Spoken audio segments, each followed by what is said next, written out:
الحمد لله أنزل أفضل الكتاب على أفضل العرب والعجم، فجعل لسانه عربيا مبين، وإنه لفي زبر الأولين. والصلاة والسلام على سيد الأنبياء والمرسلين محمد صلوات الله وسلامه عليه وعلى آله وصحبه ومن تبعهم بإحسان إلى يوم الدين. أما بعد، فأعوذ بالله من الشيطان الرجيم. بسم الله الرحمن الرحيم. قال سبحانه وتعالى: إنا أنزلناه قرآنا عربيا لعلكم تعقلون.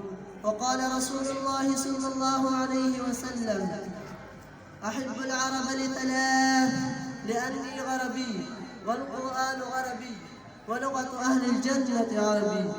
أحبتي في الله، لا شك أن اللغة العربية لها دور ومكانة في نشر العلوم الإسلامية في أرجاء العالم، ولو لم تكن اللغة العربية لما فهمت الأمة القرآن والأحاديث، ولما توحدت على كلمة واحدة، فافرض على الأمة تعليمها وتعلمها. وفي هذا السند قال عمر رضي الله عنه: تعلموا العربية فإنها من دينكم. وقال ابن تيمية رحمه الله: العربية من الدين وتعليمها واجب. وأخيرا، أرجو من جميع الإخوة يتعلموا العربية ويعلموها الناس، ويعلموا أبناءهم ونساءهم، ويتحدثوا مع أولادهم بالعربية. وآخر دعوانا